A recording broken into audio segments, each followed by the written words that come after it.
یہ صحیح فیصلے کریں گے, صحیح لوگ آ جائیں گے. اگر مصطفیٰ بھائی, بلاول زرداری بھٹو نے آپ کے سندھ میں کی ہے, اے پی سی کی ہے, مولانا فضل الرحمان کی اس میں شامل ہوئے ہیں, پنجاب میں انہوں نے ڈیرے ڈالے ہیں, وہ سب بات کر رہے ہیں, لیکن آج نہ مولانا فضل الرحمان بولے ہیں, نہ آج کراچی کی صورتحال پہ بلاول بھٹو بولے ہیں.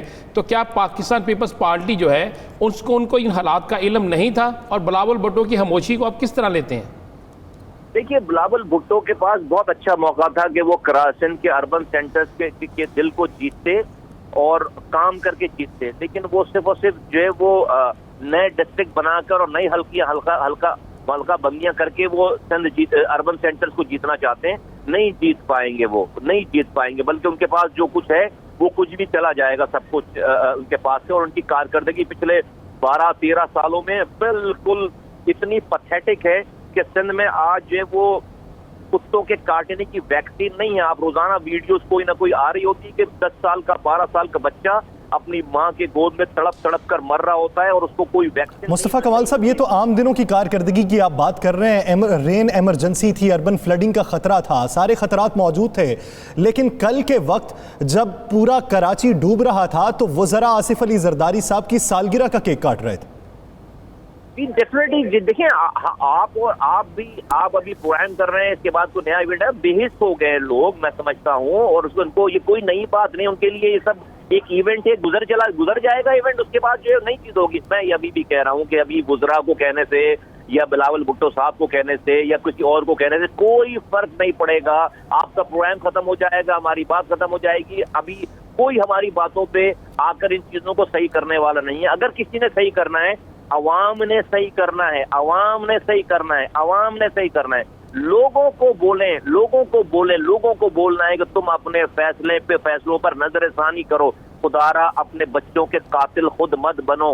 تم نے اپنے ہاتھوں سے ووٹ دے کر اپنی نسلوں کو تباہ کرنے والوں کو اپنے اوپر مسلط کروا رکھا ہے. وہ کہتے ہیں ہم ووٹ لے کر آئیں. یہ جمہوری دہشت گردی ہو رہی ہے ہمارے. میں پاکستان کے ریاستی اداروں کو آواز لگاتا ہوں کہ خدارا, ہمارا قصور ہے کہ ہم سندھ کے اندر ہیں, ہمارا قصور ہے کہ ہم کراچی میں ہیں, ہمارا قصور ہے کہ جو ہے یہاں پر پی ٹی آئی کی صوبائی حکومت نہیں ہے. جب تک ان کی صوبائی حکومت نہیں بنے گی, جب تک وہ کچھ نہیں کریں گے یہاں پر. ہمارا قصور ہے کہ بھئی ہم پاکستان کی شہرگ ہیں, یہاں پر ہم 70% ریونیو کما کر پورے پاکستان کو دیتے ہیں. وفاق کہتی ہے ہمارے پاس حکومت نہیں ہے, میئر کہتا ہے میرے پاس اختیار نہیں ہے. سندھ حکومت جو ہے وہ اس کو کوئی سوچنے والا, ان کو کوئی پکڑنے والا, کوئی بولنے والا نہیں ہے. خدارا جو پاکستان کے ریاستی ادارے ہیں, ہم اب کہاں کراچی والے کیا یونائٹڈ نیشن میں جا کے آواز لگائیں اپنی؟ کس کے پاس جائیں ہم؟ آپ کی جماعت جو ہے کیا اب کراچی بچانے کے لیے کوئی تحریک چلانے جا رہی ہے؟ بھائی تحریک 4 سالوں سے آواز لگا رہے ہیں نا. تحریک میں نے کوئی کلاشن کوف تو نہیں اٹھانا ہے, میں نے کوئی راکٹ لانچر تو نہیں اٹھانا ہے. میں 4 سالوں سے ان تمام باتوں کے اوپر, میرے علاوہ مجھے بتائیں کون بول رہا ہے. میری ایک بات بھی آج تک غلط ثابت نہیں ہوئی ہے. 4 سالوں سے بول رہا ہوں, بد کردار لوگ ہیں. اختیارات کا مسئلہ نہیں ہے, کردار کا مسئلہ ہے. اختیارات کا مسئلہ نہیں, کردار کا مسئلہ ہے. کیا ہو گیا میری باتوں پہ؟ ہم تو بھائی اپنی موومنٹ بنا رہے ہیں, ہمارے پاس لوگ تیار ہو رہے ہیں. ہم تو آخری حد تک جائیں گے انشاءاللہ تعالی. ہم خاموشی سے اس طرح سے اپنے بچوں کو, اپنی نسلوں کو اور پاکستان کو تباہ ہوتے ہوئے نہیں دیکھ سکتے. ہم نے کوئی راست قدم اٹھانا ہے. ابھی ہم نے احتجاجی ریلی رکھی تھی, کل کی بات ہے, اور ڈیفینیٹلی بارش ہو گئی اور بارش آ گئی اور ہم نے لوگوں کو زحمت نہیں دی. ہم تو احتجاج پر نکل رہے ہیں, لیکن لوگوں کو میں آواز لگا رہا ہوں اور پاکستان کے ریاستی اداروں کو آواز لگا رہا ہوں. اداروں کی بات کر رہا ہوں, کسی خاص ایک ادارے کی نہیں, سب کی بات کروں. آپ میڈیا کے بھائیوں کو کہہ رہا ہوں کہ خدارا اس کراچی کو تباہ اگر ہوگا, کراچی ہو رہا ہے تو یہ صرف کراچی تباہ نہیں ہوگا, پورا پاکستان تباہ ہو رہا ہے. ہم 70% ریونیو پاکستان کو دیتے ہیں, 90% سندھ کے ریونیو کا کما کر ہم دیتے ہیں. کیوں ہم سے اس طرح سے ایسے بہیو ہو رہا ہے کراچی کے ساتھ کہ ہم کوئی خدا نہ خواستہ کوئی آکوپائڈ ایریا ہو, ہم کوئی جو ہے وہ مقبوضہ علاقہ ہو. یہاں پر ہماری کوئی داد رسید سننے والا نہیں ہے. سب ایک دوسرے کے اوپر پروگرام کرتے ہیں, بات کرتے ہیں, آ کے ٹاک شو کرتے ہیں, ایک دوسرے پہ بلیم کرتے ہیں, چلے جاتے ہیں. لوگ یہاں پر مر رہے ہیں. آپ بھائی کیا وہی آپ اس سے ہی دہشت گرد کہیں گے کہ جو گولی سے کسی کو مارے, جو اپنی حکمرانی سے لوگوں کو, نسلوں کو مار رہا ہے, وہ دہشت گرد نہیں ہے؟ میں اس کو جمہوری, یعنی حکمرانی سے جس نے عوام کی زندگی اجیرن کیے رکھی وہ بھی دہشت گرد ہے. ضروری نہیں کہ گولی سے کسی کو مارا ہو تو وہ دہشت گرد ہے. بہت شکریہ مصطفیٰ کمال صاحب اس حوالے سے اپنا وقت دینے کے لیے. ناظرین, کراچی کی صورتحال کا ذمہ دار کون ہے؟ ابھی تک کوئی ذمہ داری لینے کو تیار نہیں ہے، الزامات ہیں ایک دوسرے کے سر پر لگاتے جائیں، وقت گزارتے جائیں۔ اسی پر بات کرنے کے لیے پاکستان تحریک انصاف کے کراچی سے ترجمان جمال صدیقی صاحب نے ہمیں جوائن کیا ہے۔ صدیقی صاحب بہت شکریہ آپ کے وقت کا۔ صدیقی صاحب، کراچی کے عوام تو اب یہ کہتے ہیں کہ نہ ہم جیالے ہیں، نہ ہم کھلاڑی ہیں، ہم پاکستانی ہیں، ہمیں کس جرم کی سزا دے رہے ہیں؟ اگر شہر سنبھال نہیں سکتے تو بتا دیں، ہم شہر چھوڑ کے ہجرت کر جاتے ہیں۔ بسم اللہ الرحمن الرحیم۔ دیکھیں، یہ جو آپ نے بڑا اہم انٹرو دیا ہے کہ اگر شہر سنبھال نہیں چھوڑ سکتے تو ہم ہجرت کر جاتے ہیں، در حقیقت کراچی کے رہنے والوں کے ساتھ دانستہ یہی سلوک کیا جا رہا ہے اور کراچی کے ایشوز کو جان بوجھ کر بگاڑا جا رہا ہے۔ ایک تھوڑی دیر کی بارش ہوتی ہے اور اس بارش کے بعد کراچی شہر میں کمر تک پانی جمع ہو جاتا ہے، گھروں میں بیڈ روم ڈوب جاتے ہیں۔ المیہ یہ ہے کہ پچھلے 12 سالوں پہ جو سندھ میں حکومت راج کرتی ہے وہ اپنے دارالخلافہ کراچی کو اگر ایک بہتر سیوریج کا نظام بھی نہیں دے سکتی تو پھر میں سمجھتا ہوں کہ ایسی حکومت کا ختم ہو جانا ہی بہتر ہے۔ اربوں روپے سالانہ نالوں کی صفائی پہ لگائے جاتے ہیں، لیکن بدقسمتی یہ ہے کہ جون جولائی میں بارش آتی ہے تو وہ نالے بھی صرف جون کے مہینے میں شروع کیے جاتے ہیں، نہ کہ ان کام کو قبل از وقت کر لیا جائے۔ حال تو یہ ہے کہ صوبے کا وزیر بلدیات کہتا ہے کہ 90% شہر کلیئر ہے، صرف 10% متاثر ہے۔ اب حالت یہ ہے کہ پیپلز پارٹی گورنمنٹ میں ایک کھینچا تانی مچی ہوئی ہے کہ اس وزارت بلدیات میں ایسے کیا سرخاب کے پر ہے کہ جو وزیر بلدیات بنتا ہے اس کے بعد دوسرا اس کی ٹانگیں کھینچنا شروع کر دیتا ہے، اس کے وزارت میں دخل اندازی شروع کر دیتا ہے، اپنی منمانیاں شروع کر دیتے ہیں۔ تو یہ چوچو کا مربع بن کے رہ گئے وزارت بلدیات ہمارے شہر کا۔ جمال صاحب، مجھے یہ بتائیے گا، یہ تو پیپلز پارٹی چلے ہوگی اور مستقل بیٹھی ہوئی ہے سندھ میں، اس کی حکومت ہے، آپ کے کتنے ایم پی کتنے ایم این اے کراچی میں موجود ہیں؟ ہمارے ایم این اے 30 ایم پی ہیں اور 14 ایم این اے کراچی سے ہمارے۔ آپ کے لیے آج پانی میں کتنے لوگوں کی مدد کے لیے موجود تھے؟ مجھ سمیت تقریباً کافی لوگ تھے کل رات سے، لیکن سوال صرف میرے پانی میں اترنے کا نہیں ہے۔ اگر میں تو پھر وفاق میں حکومت کس کی ہے؟ وفاق میں حکومت کس کی ہے؟ ارے حضور سنیں، میں آپ کو سمجھاتا ہوں، آپ کو میں یہیں سے سمجھاتا ہوں، غور سے سنیے گا میری بات۔ وفاق میں حکومت ہماری ضرور ہے، لیکن جب میں کل گھٹنے پانی میں کھڑا ہوتا ہوں اور اپنے علاقے کے ایکسین کو، علاقے کے ایس ڈی او کو، علاقے کے واٹر اینڈ سیوریج کو بلاتا ہوں، میرے کہنے سے نہیں آتے ہیں، وہ وزارت بلدیات کے نیچے آتے ہیں، واٹر اینڈ سیوریج بورڈ کا محکمہ، وہ میرے کہنے سے اگر آتے ہوتے تو میں تو اپنے حلقے کے لوگوں کی دلجوئی کے لیے پانی میں گھٹنے کھڑا ہو جاتا ہوں، لیکن کرنا انہوں نے جو میرے کہنے سے نہیں آتے ہیں۔ اگر وفاق نے بھیجنی ہوتی کہ اپنا کمک کیا جائیں جی وہاں سے پانی نکالیں تو یہ مسئلہ ہم تب کا حل کرا چکے ہوتے۔ میں تو صرف یہ سمجھانے کی کوشش کر رہا ہوں، یعنی وفاق کی طرف سے کوئی مدد آنے کا امکان نہیں ہے، نہ وفاق بھیج سکتا ہے، یہ آپ کہنا چاہ رہے ہیں؟ دیکھیں، وفاق صوبے ہر صوبوں کو ان کے حساب سے پیسوں کا ایک شیئر دے دیتا ہے خزانے سے، اس کے بعد وہ صوبہ پہ ڈیپینڈ کرتا ہے۔ میں آپ کو اگر ایک بات سمجھاؤں کہ کراچی میں جو سیوریج کا نظام ہے، اس سیوریج کے نظام پر جو توجہ دی جاتی ہے وہ محض ٹھیکوں کی حد تک دی جاتی ہے۔